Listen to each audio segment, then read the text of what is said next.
পশ্চিমবঙ্গে special intensive revision প্রক্রিয়া শুরু হওয়ার পর থেকেই রাজ্যের বিভিন্ন প্রান্তে এই শুনানিকে কেন্দ্র করে একাধিক অভিযোগ সামনে আসছে।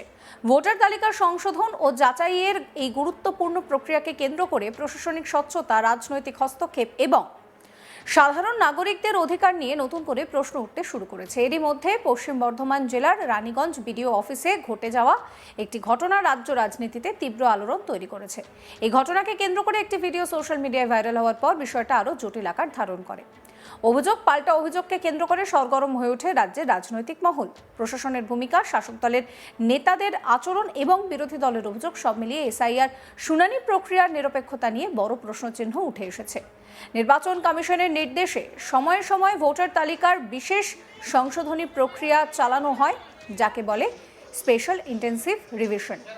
এই প্রক্রিয়ার মূল উদ্দেশ্য হলো ভোটার তালিকায় থাকা ভুয়ো নাম বাদ দেওয়া, মৃত ভোটারদের নাম অপসারণ করা, ঠিকানা সংশোধন, যোগ্য নাগরিকদের নাম অন্তর্ভুক্ত করা। গণতান্ত্রিক ব্যবস্থায় একটি অবাধ ও সুষ্ঠু নির্বাচনের জন্য এই প্রক্রিয়ার গুরুত্ব অপরিসীম। এসআইআর প্রক্রিয়ায় নাগরিকদের নির্দিষ্ট ফর্ম জমা দিতে হয়, যার মধ্যে ফর্ম 7 মূলত ভোটার তালিকা থেকে নাম বাদ দেওয়া বা আপত্তি জানানোর জন্য ব্যবহৃত হয়। এই ফর্ম জমা দেওয়ার পর সংশ্লিষ্ট ব্যক্তিকে শুনানির জন্য ডাকা হয়, যেখানে নথি যাচাই করার সিদ্ধান্ত নেওয়া হয়। আসানসোল জেলা বিজেপির সাধারণ সম্পাদক অভিক কুমার মণ্ডল রানীগঞ্জ ব্লকের অন্তর্গত বিডিও অফিসে এসআইআর সংক্রান্ত শুনানিতে অংশ নিতে যান। তিনি তার আগে নির্ধারিত নিয়ম অনুযায়ী ফর্ম 7 জমা দিয়েছিলেন। অভিযোগ যে ফর্ম জমা দেওয়ার দুদিন পর তাঁকে শুনানির জন্য নির্দিষ্ট কেন্দ্রে উপস্থিত থাকতে বলা হয়। নির্ধারিত দিনে অভিক কুমার মণ্ডল শুনানি কেন্দ্রে পৌঁছে লাইনেও দাঁড়ান। তাকে একটি টোকেন দেওয়া হয় এবং বিডিও অফিসের ভিতর থেকে নাম ধরে ডেকে শুনানির জন্য প্রবেশ করতে বলা হয়। অভিক মণ্ডলের দাবি, তিনি সমস্ত প্রয়োজনীয় নথি সঙ্গে নিয়ে নির্ধারিত নিয়মেই শুনানিতে অংশ নিতে যাচ্ছিলেন, কিন্তু সেই সময় পরিস্থিতি বদলে যায়। অভিযোগ, টোকেন ও বৈধ নথি থাকা সত্ত্বেও অভিক কুমার মণ্ডলকে শুনানি কেন্দ্রে প্রবেশে বাধা দেওয়া হয়, তাকে ঘিরে হেনস্থা করা হয়, গালিগালাজ করা হয়, মারধরের চেষ্টা করা হয়। আর এই কারণেই তিনি শুনানিতে অংশ নিতে পারেননি। সেই ছবিটা দেখুন।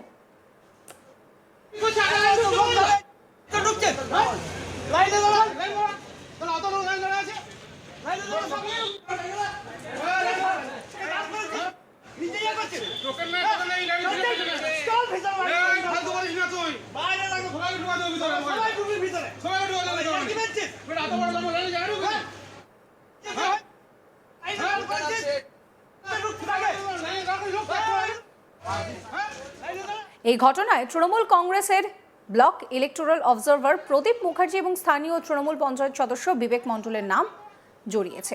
অভিক মণ্ডলের বক্তব্য অনুযায়ী রাজনৈতিক পরিচয়ের কারণেই তাকে টার্গেট করা হয়েছে। ঘটনার একটি ভিডিও সোশ্যাল মিডিয়ায় ভাইরাল হয়, যেখানে দেখা যাচ্ছে যে বিডিও অফিস চত্বরে উত্তেজনাপূর্ণ পরিস্থিতি, বাদানুবাদ হচ্ছে, ধাক্কাধাক্কির মতন দৃশ্য। যদিও সম্পূর্ণ ভিডিও প্রেক্ষাপট নিয়ে নানান মত রয়েছে, যা নতুন করে রাজ্য রাজনীতিতে বিতর্ককে উস্কে দিচ্ছে। সোশ্যাল মিডিয়ায় এই ভিডিও ছড়িয়ে পড়ার পর সাধারণ মানুষের একাংশ প্রশাসনিক নিরপেক্ষতা নিয়ে প্রশ্ন তুলছে। অনেকেই দাবি করছেন, যদি একজন রাজনৈতিক নেতার সঙ্গে এহেন আচরণ হয়, তাহলে সাধারণ নাগরিকদের কি হবে, সেই প্রশ্নটা উঠছে।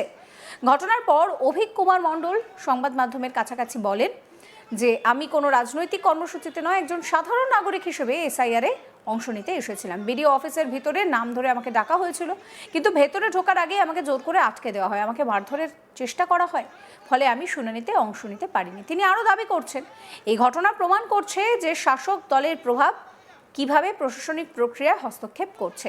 তার অভিযোগ, ভোটার তালিকার সংশোধনের মতন গুরুত্বপূর্ণ প্রক্রিয়াকে রাজনৈতিক অস্ত্র হিসেবে ব্যবহার করা হচ্ছে। বিজেপি নেতার অভিযোগ শোনাবো আপনাদের। সুনামির জন্য সেখানে যাই, আমাকে ডাক দেওয়া হয় বিডিও অফিসের মধ্যে সুনামির জন্য। যখন আমি ঢুকি, আমার হাতে টোকেন ছিল, আমার কাগজপত্র ছিল। বিডিও অফিসের ভেতর থেকে আমাকে ডাকা হয় আমার নাম ধরে। আমি যখন ভেতরে ঢুকতে যাই, সেখানকার তৃণমূল ইলেকটোরাল অফিসার, আমার দাদুর বয়সী লোক, এরা অভদ্র মানুষ, একদম 2 পয়সার তাকে বলে, তারা এসে আমার হাত ধরে টানাটানি করে, আমাকে মারধরের অভিযোগ করে, মানে মারধর করার চেষ্টা করে। সত্যি বলতে গেলে যে পশ্চিমবঙ্গে আজকে মানে রাজনীতি কতটা প্রতিহিংসার মধ্যে পরায়ণ হয়ে গেছে, আপনি এটা বুঝতে পারছেন। আমি একটা সাধারণ মানুষ হিসেবে আমি সেখানে উপস্থিত হই, আমার এসআর শুনানির জন্য ডাকা হয় সেখানে। আমি একজন সাধারণ মানুষ হিসেবে সেখানে যাই, আমার উপর হামলা চালাই তৃণমূল, বাধা দান করে আমাকে এসআর শুনানিতে। অন্যদিকে অভিযুক্ত তৃণমূল কংগ্রেসের ব্লক ইলেকটোরাল অবজারভার প্রদীপ মুখার্জির সমস্ত অভিযোগ অস্বীকার করেছেন। তাকে এই বিষয়ে প্রশ্ন করা হলে তিনি বলেন, ভাইরাল হওয়া ভিডিওটি সেখানে উস্কানিমূলকভাবে সামনে আনা হয়েছে এবং উদ্দেশ্য প্রণোদিত। প্রদীপ মুখার্জির দাবি, ভিডিওর মাধ্যমে ঘটনাকে রাজনৈতিক রং দেওয়ার চেষ্টা চলছে। তবে এই বিষয়ে তিনি বিস্তারিত মন্তব্য করতে চাননি। স্থানীয় তৃণমূল নেতৃত্বও একই সুরে কথা বলছে। সম্পূর্ণ নিয়ন্ত্রণ প্রশাসনের কাছেই চলছে। প্রদীপ মুখার্জি কি বলছেন শোনাবো। আপনি বিজেপি নেতাকে লাইন থেকে এসআর লাইন থেকে বার করে দিয়েছেন, কি বলবেন? ওগুলো সব ভাইরাল খবর, ফালতু খবর। কিন্তু ছবিতে দেখা যাচ্ছে যে আপনি তার উপর মারধরও করছেন। সব ছাড়ুন না, এখন অন্য কাজে আছি। মানুষ ভোটার লাইনে দাঁড়িয়ে আছে, তারা এসআর করতে দিন, তাদের ওই নিয়ে ইয়ে করবে না, এই বিষয়টা নিয়ে আপনি কি বলবেন? কিছু বলার নেই এইসব ব্যাপারে, কিচ্ছু বলার নেই। যা হয়েছে ভালো হয়েছে, যেটা আছে দেখুন, ওইসব কিছু করবেন না। এই ঘটনার পর প্রশাসনের ভূমিকা নিয়েও প্রশ্ন উঠতে শুরু করেছে। এসআইআর শুনানি প্রক্রিয়া সম্পূর্ণভাবে নির্বাচন কমিশনের নির্দেশে এবং প্রশাসনিক তত্ত্বাবধানে হওয়ার কথা। সেখানে যদি রাজনৈতিক প্রভাব বা হস্তক্ষেপের অভিযোগ ওঠে, তাহলে তা গণতান্ত্রিক ব্যবস্থার জন্য উদ্বেগজনক। বিশেষজ্ঞদের মতে, ভোটার তালিকা সংশোধনের মতো সংবেদনশীল বিষয়ে প্রশাসনের নিরপেক্ষতা ভীষণ জরুরি। কোনো রাজনৈতিক দল বা নেতার প্রভাব যদি এই প্রক্রিয়ায় পড়ে, তাহলে সাধারণ মানুষের আস্থা নষ্ট হতে পারে। রানীগঞ্জের এই ঘটনা পশ্চিমবঙ্গের রাজনীতিতে নতুন করে উত্তেজনা তৈরি করেছে। বিজেপি ইতিমধ্যেই এই ঘটনাকে উদাহরণস্বরূপ তুলে ধরে রাজ্য জুড়ে এসআইআর এর শুনানিতে স্বচ্ছতার অভাবের অভিযোগ তুলছে। এদিকে তৃণমূল কংগ্রেস এই অভিযোগকে ভিত্তিহীন বলে দাবি করছে। বিশেষ করে আসন্ন নির্বাচনগুলির প্রেক্ষাপটে ভোটার তালিকা সংশোধন একটি অত্যন্ত গুরুত্বপূর্ণ বিষয়। এই সময় এমন অভিযোগ সামনে আসা রাজনৈতিক সংঘাত তাকে আরো বাড়িয়ে দিচ্ছে। সবচেয়ে বড় প্রশ্ন হচ্ছে সাধারণ নাগরিকদের অধিকার নিয়ে। এসআইআর শুনানি এমন একটি প্রক্রিয়া যেখানে সাধারণ মানুষ নিজের ভোটাধিকার সংক্রান্ত বিষয় নিয়ে প্রশাসনের দ্বারস্থ হন। সেখানে যদি হেনস্থা বা বাধার অভিযোগ ওঠে, তাহলে মানুষের মধ্যে ভয় বা অনাস্থা তৈরি হয়। এই নিয়ে আমার কলিগ অনিল গিরি একটি রিপোর্ট দিয়েছেন, সেই রিপোর্ট রইল আপনাদের জন্য। ভারতীয় জনতা পার্টি বলছে যে এটাই রিয়েল পিকচার রয়েছে যে পুরো পশ্চিমবঙ্গ জুড়ে কিরকম এসআইআর এর হিয়ারিং কেন্দ্রে আর বিভিন্ন যে এসআইআর এর প্রক্রিয়াতে তৃণমূলের যে দাদাগিরি চলছে, তাদের হয়রানি করা হচ্ছে, তারা দাবি করছে। তারা বলছে যে এসআইআর এর নামে মানুষকে হিয়ারিং যখন তারা পৌঁছায়, যে তাদেরকে হ্যাকল করা হচ্ছে। আর এই ভিডিও ভাইরাল হওয়ার পর ভারতীয় জনতা পার্টি বলছে যে এটাই তৃণমূল কংগ্রেস প্রত্যেক জায়গায়, এটা শুধু রানীগঞ্জের চেহারা নেই আর আসল পিকচার নেই, এটা প্রত্যেক রাজ্যের প্রত্যেক হিয়ারিং কেন্দ্রে এরকম হচ্ছে। তারা দেখছে যে তাদের অনুযায়ী যদি কাজ হচ্ছে না, তারা এরকমই হ্যাকল করছে। বিশেষ করে ভারতীয় জনতা পার্টি নেতাদেরকে টার্গেট করা হচ্ছে বলে দাবি করেছেন ভারতীয় জনতা পার্টি অভিক মন্ডল যে নেতা রয়েছেন। তিনি বলছেন যে তিনি নিজেই কোনো নেতা হিসাবে না, তিনি একটা সাধারণ মানুষ হিসাবে, যেহেতু তাকে হিয়ারিং এ ডাকা হয়েছিল, তিনি লাইনে দাঁড়িয়েছিলেন। আর লাইনে যখন দাঁড়িয়েছিলেন, তিনি তার আগে টোকেন কেটেছিলেন। টোকেন কাটার পর যখন তাকে হিয়ারিং সেন্টারের ভিতরে আধিকারিকরা ডাকেন, তখন তিনি প্রবেশ করতে গিয়েছিলেন। কিন্তু কেন তাকে বাধা দেওয়া হলো, এরকম প্রশ্ন তুলছেন। তিনি বলছেন যে প্রত্যেক মানুষের অধিকার রয়েছে যে গণতান্ত্রিক যে প্রসেস রয়েছে সেই প্রসেসে ভাগ নেওয়া, কিন্তু তৃণমূল কংগ্রেস যেখানে শাসক দল রয়েছে তাকে বাধা দিয়েছে, এরকমই তিনি দাবি করছেন।